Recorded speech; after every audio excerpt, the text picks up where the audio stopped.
दोस्तों नमस्कार, आप देख रहे हैं कुणाल जी स्टूडियो और मैं आपको लिए जा रहा हूं असम, जहां नेशनल होमगार्ड वेलफेयर एसोसिएशन की अगुवाई में असम होमगार्ड का गुवाहाटी में एक दिवसीय सेमिनार संपन्न हुआ है। जी हां, विगत 9 जून को असम होमगार्ड का एक दिवसीय सेमिनार राज्य के बड़े और हाईटेक सिटी गुवाहाटी में संपन्न हुआ, जिसमें पूरे राज्य के 26 जिला प्रतिनिधि एवं होमगार्ड जवान ने भाग लिया।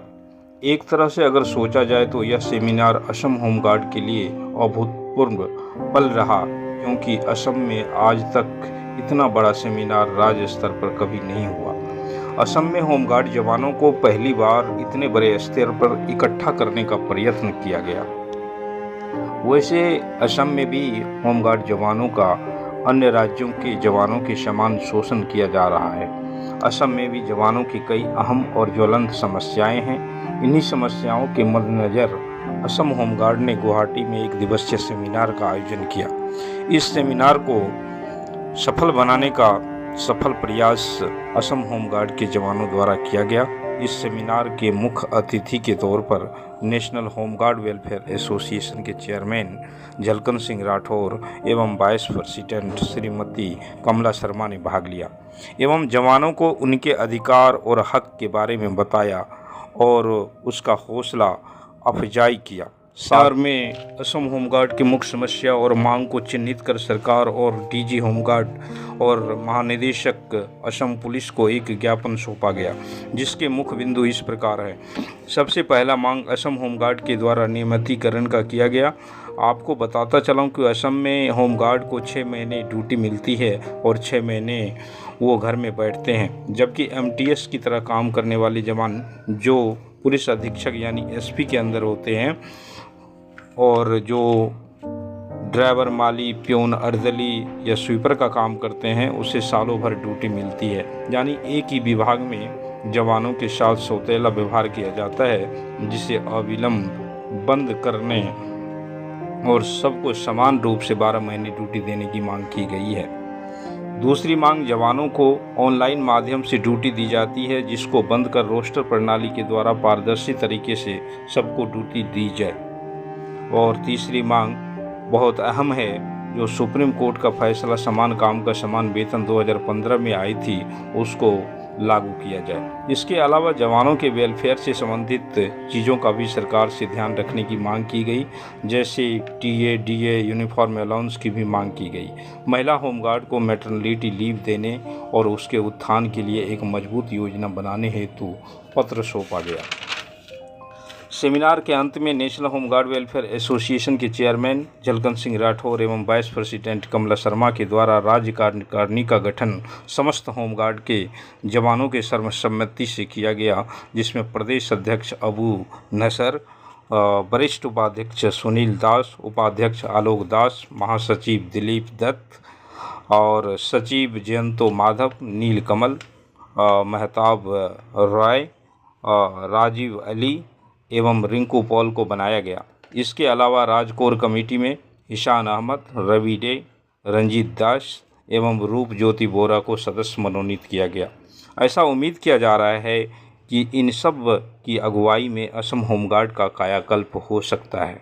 मैं अपने चैनल और देश के लगभग 8 लाख होमगार्ड जवानों की तरफ से आप तमाम नवनिर्वाचित प्रदेश कार्यकारिणी के पदाधिकारी एवं जवानों को शुभकामनाएं देता हूं और कहना चाहता हूं कि परिवर्तन लाने के लिए क्रांति की ज़रूरत होती है और क्रांति तब आएगी जब आप क्रांतिकारी बनोगे।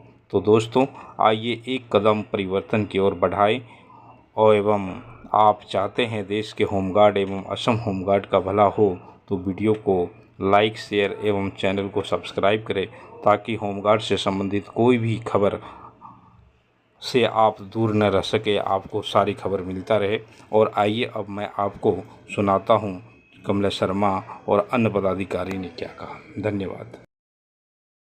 चाहे रोड पे चाहे कोर्ट पे, वो इसको हम बिना लिए छोड़ेंगे नहीं, क्योंकि हम लोग को भी करवा दिया आपने। देखो कितने युद्ध हुए, हर युद्ध में एक आज कुल्ली होता है, एक मजदूर है, वो भी परमानेंट होता है, लेकिन होमगार्ड को किसी ने आज तक परमानेंट का कोई किसी भी स्टेट ने उसके हक के लिए नहीं किया है। यही है, हमारे जवान कुछ नहीं मांगते रहे हैं। हम माननीय प्रधानमंत्री जी से भी यही अपील करेंगे, मुबारकबाद देते हैं कि तीसरी बार वो प्राइम मिनिस्टर बन रहे हैं। लेकिन अब जो उन्होंने अंग्रेजों के टाइम के बहुत से कानून खत्म किए हैं, हम भी यही अपील करेंगे कि सर आपने बहुत से कानून खत्म किए हैं, अब तो आपके लिए हमारे होम गार्ड की जो पूरे ऑल ओवर इंडिया की होम गार्ड है, उसके लिए एक कानून होना चाहिए, एक ही सैलरी होनी चाहिए, एक ही सारा होना चाहिए, क्योंकि उनको राज्य कर्मचारी का दर्जा का केंद्रीय कर्मचारी का दर्जा दिया जाए। यही है जो लोग किसी के विरोध में कोई भी, जब आप भी होमगार्ड हम भी होमगार्ड ये भी होमगार्ड है, तो आपस में लड़ाई किस चीज की है? हम सबको मिलकर एक होना है, एक बनकर रहना है, सभी के लिए यही आशीर्वाद देंगे हम। आपको टाइम बहुत कम है, हमारे जलकर भाई जी भी अभी बोलेंगे। तो हमारे नेशनल टीम के जो राष्ट्रीय अध्यक्ष थे उन्होंने भी आना था, मनोज कपड़ा जी, मैं उनकी तरफ से आई हूँ वाइस प्रेसिडेंट के नाते, क्योंकि उनको इलेक्शनों की ड्यूटियां थी, तो अभी उनकी वापसी नहीं हुई थी, जिसके कारण वो नहीं पहुंच सके।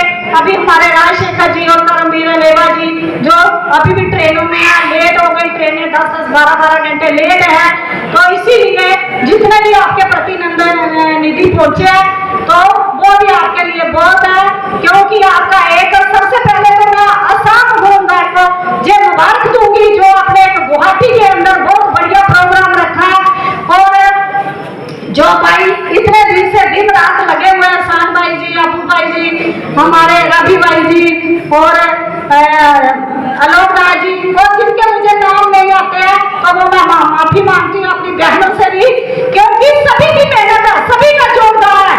तो अब हमें क्या बनना है? मेरी बहनों को झांसी की रानी बनना है, भाइयों को भक्त सिंह बनना है, तो तभी आपको हक मिलेगा। चाहिए आपको हक?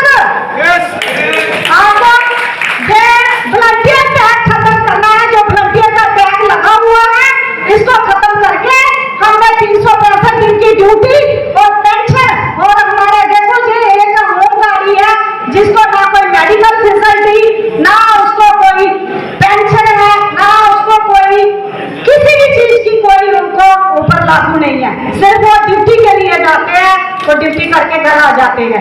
क्योंकि पुलिस वाले की भी वही यूनिफॉर्म है जो हमारी है, बार बार हम ट्रेनिंग करते हैं, सब कुछ करते हैं।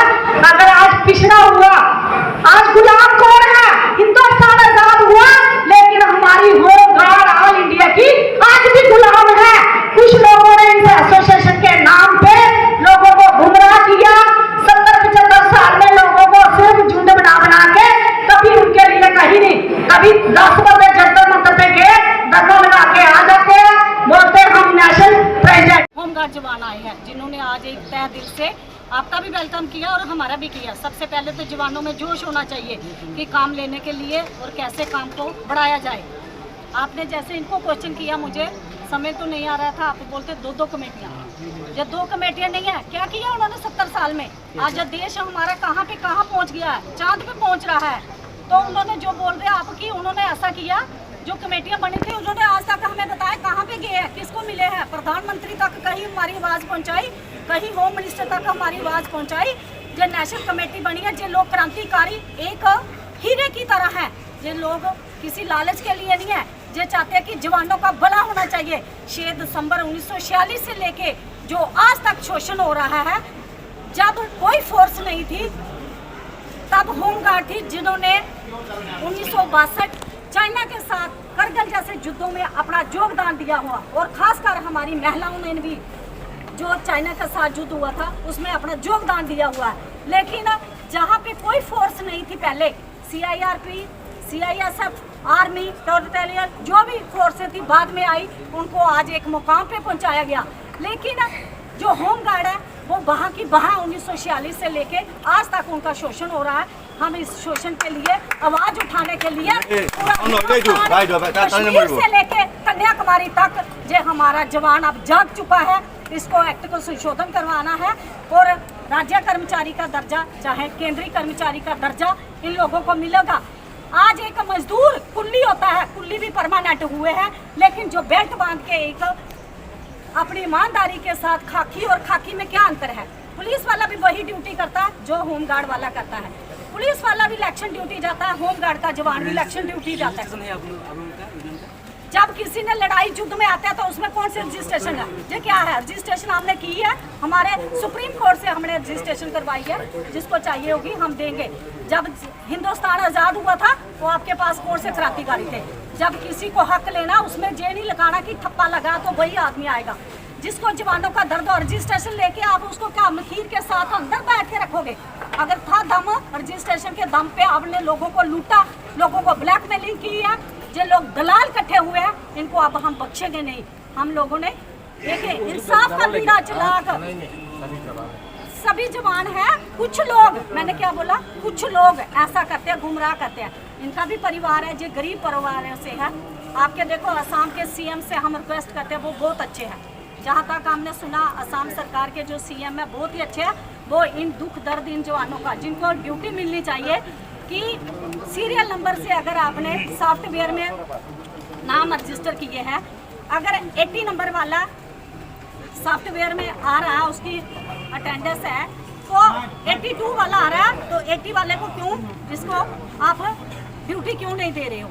तो ये कुछ बहुत से मुद्दे हैं। हम अपने आपके सीएम साहब से भी मिलेंगे, आपके होम सेक्रेटरी साहब से भी मिलेंगे, आपके डीजी साहब से भी मिलेंगे, क्योंकि हम सभी को एक मैसेज पहुंचाना चाहते हैं। किसी को किसी से कोई लेना देना नहीं है। इन लोगों को रोज़गार चाहिए, कि जिसको भैया 5 महीने रोज़गार मिलेगा, 7 महीने वो घर में बैठेगा, तो वो कैसे परिवार का पालन पोषण करेगा?